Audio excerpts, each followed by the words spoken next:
تاریخ کی وہ عظیم جنگ جہاں دنیا کی ریاضی اور منطق ناکام ہو گئی۔ ایک طرف 2 لاکھ کا ٹڈی دل لشکر، دنیا کی سب سے بڑی سپر پاور بزنٹائن امپائر، اور دوسری طرف صرف 3000 مسلمان۔ کیا یہ عرب پاگل ہو گئے ہیں؟ موت کے منہ میں خود چل کر آ رہے ہیں۔ موت سامنے کھڑی تھی لیکن کوئی پیچھے ہٹنے کو تیار نہیں تھا۔ وہ کیا جذبہ تھا جس نے 9 تلواریں توڑنے والے خالد بن ولید کو سیف اللہ بنا دیا۔ آج ہم وقت کا پردہ سرکا کر دیکھیں گے جنگ موتا کا وہ منظر جو آج بھی دنیا کے ہر ملٹری جنرل کو حیرت میں ڈال دیتا ہے۔ قصہ شروع ہوتا ہے 8 ہجری میں، مدینہ کی پرسکون گلیوں سے دور، شام کے تپتے ہوئے صحراؤں میں۔ اس دور میں دنیا کا ایک غیر تحریری قانون تھا، ایک ایسا اصول جسے بدترین دشمن بھی نہیں توڑتے تھے، اور وہ یہ تھا کہ سفیروں کو قتل نہیں کیا جاتا۔ رسول اللہ صلی اللہ علیہ وسلم نے اسی عالمی قانون کے تحت اپنے ایک صحابی حضرت حارث بن عمیر رضی اللہ کو ایک خط دے کر بصرہ کے حاکم کی طرف روانہ کیا۔ جب وہ موتا کے مقام سے گزر کر بلقہ پہنچے تو وہاں کا گورنر شرحبیل بن عمرو اپنے محل میں تکبر سے بیٹھا تھا۔ یہ گورنر رومن امپائر کا کٹ پتلی حکمران تھا اور عیسائی عرب قبیلہ غسان کا سردار تھا۔ مسافر، تم کہاں جا رہے ہو؟ میں رسول اللہ کا قاصد ہوں اور شام کے حاکم کی طرف جا رہا ہوں۔ کیا تم بھی اس محمد کے ساتھی ہو جس نے عرب میں ہلچل مچا رکھی ہے؟ میں اللہ کے رسول کا سفیر ہوں۔ شرحبیل کی آنکھوں میں خون اتر آیا۔ شرحبیل نے تمام سفارتی آداب کو پیروں تلے رونتے ہوئے حضرت حارث کو رسیوں میں جکڑوایا اور پھر بڑی بے دردی سے انہیں شہید کر دیا۔ صحرا کی ریت ایک بے گناہ سفیر کے خون سے سرخ ہو گئی۔ یہ صرف ایک قتل نہیں تھا، یہ مدینہ کی ریاست کے خلاف براہ راست اعلان جنگ تھا۔ جب یہ خبر مدینہ پہنچی تو نبی کریم صلی اللہ علیہ وسلم کے چہرے مبارک پر شدید دکھ اور جلال کے آثار نمودار ہوئے۔ آپ صلی اللہ علیہ وسلم نے فوراً بدلہ لینے کا فیصلہ کیا۔ مدینہ میں جنگ کی منادی کر دی گئی۔ 3000 مجاہدین کا لشکر تیار ہوا۔ یہ اس وقت تک کا مسلمانوں کا سب سے بڑا لشکر تھا، لیکن جس دشمن سے وہ ٹکرانے جا رہے تھے اس کے مقابلے میں یہ تعداد آٹے میں نمک کے برابر بھی نہیں تھی۔ روانگی کا منظر انتہائی رقت آمیز تھا۔ نبی کریم صلی اللہ علیہ وسلم خود لشکر کو الوداع کرنے مدینہ سے باہر تک آئے۔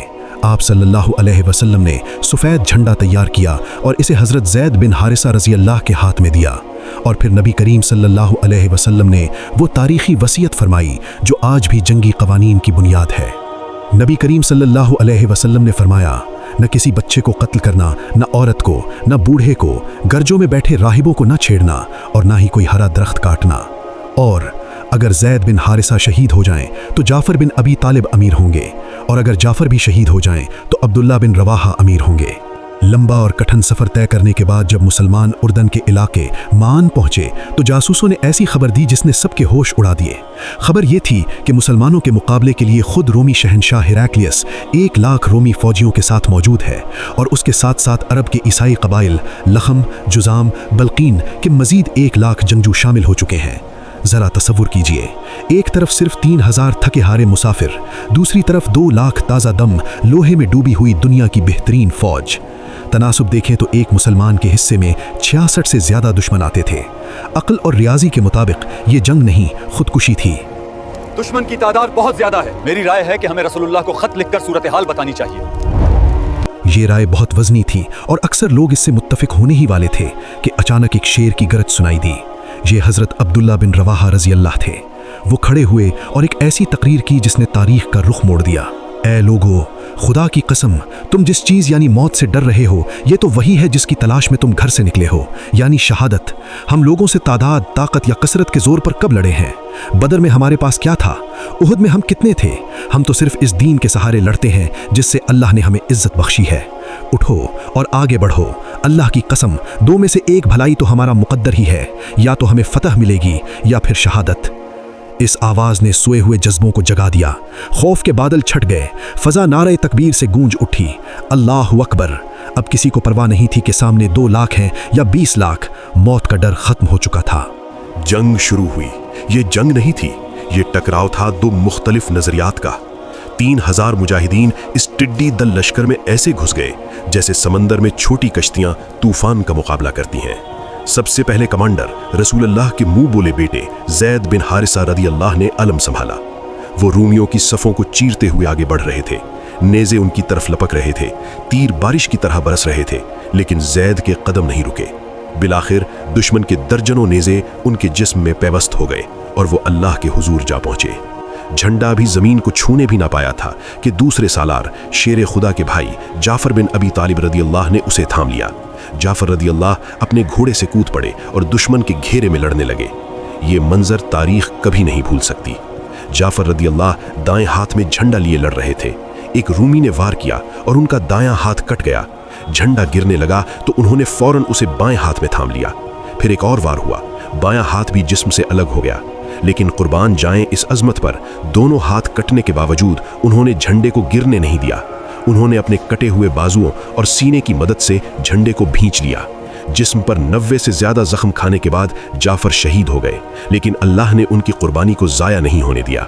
रिवायत में आता है कि अल्लाह ने उन्हें इन कटे हुए बाजुओं के बदले जन्नत में याकूत के 2 पर अता किए, जिससे वो जहां चाहते हैं उड़ते फिरते हैं। इसीलिए उन्हें जाफर तैयार यानी उड़ने वाला कहा जाता है।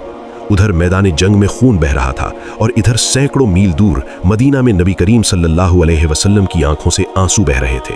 आप सल्लल्लाहु अलैहि वसल्लम सहाबा को बता रहे थे, जैद ने झंडा लिया, वो शहीद हो गए। अब जाफर ने झंडा लिया, वो भी शहीद हो गए। अब अब्दुल्लाह बिन रवाहा ने झंडा उठाया है। तीसरे सालार अब्दुल्लाह बिन रवाहा रदी अल्लाह थे। उन्होंने अपनी तलवार निकाली और रूमी फौज के समंदर में कूद पड़े। वो भी लड़ते लड़ते शहीद हो गए। तीनों सालार जिन्हें नबी करीम सल्लल्लाहु अलैहि वसल्लम ने नामजद किया था, यके बाद दीगरे शहीद हो चुके थे। मुसलमानों में अफरा तफरी मच गई। झंडा जमीन पर पड़ा था और रूमी उसे रौंदने के लिए आगे बढ़ रहे थे। इस नाजुक मोड़ पर हजरत साबित बिन अकरम रदी अल्लाह ने झंडा उठाया और पुकार कर कहा, ए मुसलमानों, किसी एक को अपना अमीर बना लो। वो सीधे खालिद बिन वलीद की तरफ गए। खालिद ने कहा, मैं ये नहीं ले सकता, तुम बद्र में शरीक थे, तुम मुझसे बड़े हो। साबित ने कहा, खालिद ले लो, खुदा की कसम तुम जंग के फन को हम सबसे बेहतर जानते हो। अगर तुमने कमान न संभाली तो आज शाम तक कोई मुसलमान जिंदा नहीं बचेगा। और यूं इस्लाम की तारीख में पहली बार जंग की कमान खालिद बिन वलीद के हाथ में आई। ये वो लम्हा था जब नबी करीम सल्लल्लाहु अलैहि वसल्लम ने मदीना में फरमाया, अब झंडा अल्लाह की तलवारों में से एक तलवार ने थाम लिया है और अब अल्लाह फतह देगा। इसी दिन उन्होंने उन्हें सैफुल्लाह का खिताब दिया। खालिद बिन वलीद ने कमान संभालते ही जंग का नक्शा बदल दिया। वो दिफा के बजाय शदीद हमले पर उतर आए। वो इस तरह लड़े कि इंसानी अक्ल दंग रह गई। रावी कहते हैं कि उस दिन खालिद के हाथ में 9 तलवारें टूटी। वो एक तलवार उठाते, रूमियों की जरहों पर मारते, तलवार टूट जाती, वो दूसरी उठा लेते। सिर्फ एक यमनी साख्ता तलवार उनके हाथ में बाकी बची। खालिद ने रूमियों को पीछे धकेल दिया और रात होने तक मुसलमानों को मुकम्मल तबाही से बचा लिया। रात छा गई। दोनों फौजें अपने कैंपों में वापस लौटी, लेकिन खालिद सोए नहीं। वो जानते थे कि सुबह होते ही 2 लाख का लश्कर फिर हमला करेगा और अब 3000 मुसलमान शायद टिक न सकें। यहाँ खालिद बिन वलीद की वो जंगी हिकमत अमली सामने आई जिसे आज भी दुनिया की वॉर एकेडमीज में पढ़ाया जाता है। उन्होंने नफ्सियाती जंग लड़ने का फैसला किया। रात के अंधेरे में उन्होंने अपनी छोटी सी फौज की तरतीब बदल दी। जो दस्ते दाएं तरफ थे उन्हें बाएं तरफ कर दिया, जो आगे थे उन्हें पीछे भेज दिया और पीछे वालों को आगे। और कुछ घुड़सवारों को हुक्म दिया कि वो पहाड़ी के पीछे जाकर खूब धूल उड़ाएं और शोर मचाएं। सुबह हुई तो रूमी हक्का बक्का रह गए। उन्हें वो चेहरे नजर नहीं आए जिनसे कल लड़ाई हुई थी। उन्होंने सोचा, ये नए लोग हैं, जरूर मदीना से ताज़ा दम कुमक आ गई है और पीछे उड़ती हुई धूल बता रही है कि मजीद हजारों का लश्कर आ रहा है। रूमियों के दिलों में खौफ बैठ गया। वो 2 लाख होकर भी डर गए कि अगर हम आगे बढ़े तो ये ताज़ा दम मुसलमान हमें ख़त्म कर देंगे। खालिद बिन वलीद ने रूमियों की इसी नफ्सियाती कैफियत का फ़ायदा उठाया। उन्होंने हमला करने के बजाय आहिस्ता आहिस्ता इंतहाई नज़्म व ज़ब्त के साथ अपनी फ़ौज को पीछे हटाना शुरू किया। रूमियों ने सोचा कि ये भी मुसलमानों की कोई चाल है कि हमें सहरा के अंदर बुलाकर घेर लें, इसलिए रूमियों ने पीछा करने की हिम्मत नहीं की। यूं खालिद बिन वलीद मौत के मुंह से 2 लाख के नरगले से अपने लश्कर को सही सलामत निकाल लाए। ये पसमानदगी नहीं थी, ये एक ऐसी स्ट्रेटेजिक कामयाबी थी जिसकी मिसाल तारीख में नहीं मिलती। जब ये थका हारा लश्कर मदीना पहुंचा तो कुछ जज्बाती नौजवान और लोग उन्हें देखकर नारे लगाने लगे, या फरार, यानी ए भागने वालों, ए मैदान छोड़ने वालों। लोगों को लग रहा था कि वो शिकस्त खाकर आए हैं। ये अल्फाज उन गाजियों के लिए तीरों से ज्यादा तकलीफ दे थे। लेकिन तब नबी रहमत तशरीफ लाए। आप सल्लल्लाहु अलैहि वसल्लम ने लोगों को रोका और फरमाया, नहीं, ये भागने वाले नहीं हैं, ये तो अल कर्रार हैं, यानी अल्लाह की राह में बार बार पलटकर हमला करने वाले, और इंशाअल्लाह ये दोबारा हमला करेंगे। जंग मौता हमें सिखाती है कि मुसलमान तादाद और वसाइल का मोहताज नहीं होता। اگر ایمان پختہ ہو اور قیادت خالد بن ولید جیسی ہو تو 3000 بھی 2 لاکھ کی آنکھوں میں آنکھیں ڈال کر کھڑے ہو سکتے ہیں۔ جعفر طیار کے کٹے ہوئے بازو اور خالد کی ٹوٹی ہوئی 9 تلواریں آج بھی ہمیں پکار رہی ہیں کہ حق کے لیے لڑنا پڑتا ہے، چاہے حالات کتنے ہی ناممکن کیوں نہ ہوں۔